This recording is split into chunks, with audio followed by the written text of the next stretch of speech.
what was it that inspired you to dedicate your life to this? Oh, that was easy. As a little kid, I read comics all the time and drew pictures all the time just for my own entertainment. And I couldn't imagine anything more enjoyable than just drawing comics. So since you were a kid, you knew? Yes, you knew very much. I knew I wanted to. I didn't know if I would ever be able to, but I love to draw, love to tell stories with drawings, love to read stories told that way. So yeah, I went in a straight line towards comics. There was no wandering this way and that. Yeah. Whoever looks at your work can easily notice that you have great talent. Would you say that you were gifted, or is it something that you had to work so as to get better? I definitely had to work to get better. If I was gifted, it would be a lot easier than it is, because I still struggle with every drawing. No, I wouldn't call it a gift. It's a curse, but not a gift. So you really had to work? I continue to have to work, yeah. Okay. Very few things get easier. Some do, but then there's always something else that you haven't figured out. Like believe it or not, I've been working on drawing ears lately, because I realized I wasn't drawing ears right for most of my career. So I really tried to focus on ears and get the shadows right, because I saw other artists doing it right. And there's always little details like that you need to work on. Yeah. Sure. Throughout your career, you have worked with great companies such as Marvel, DC, and Vertigo.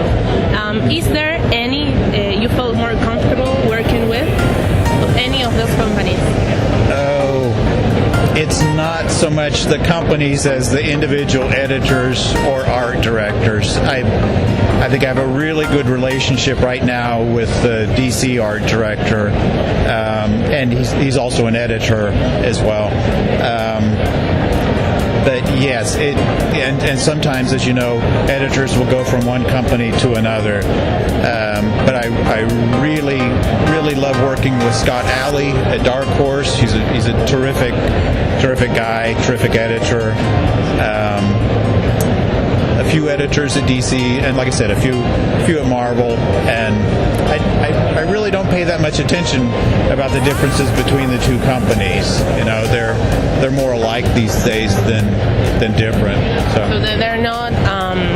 There isn't any difference, like a really remarkable difference between the companies.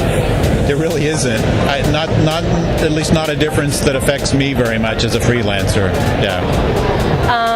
You became popular for your work on the Comics Journal. Was that your first job as a comic book artist? Yeah, it was. That was the first published work, but it wasn't really comics. It was just individual drawings scattered throughout. Yeah, that was the first stuff I had published. And how did you end up working for them?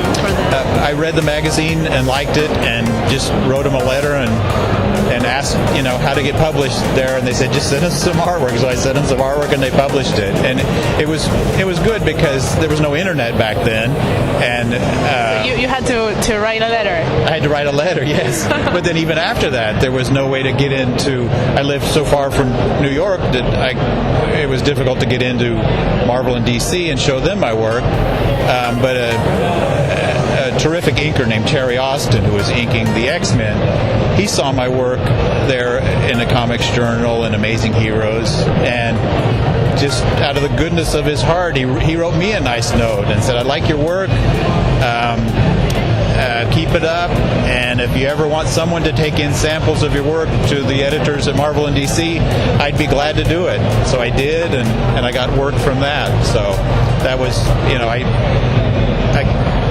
I sometimes forget to thank Terry for what he did, because that was a huge favor, and I was a total stranger to him. So.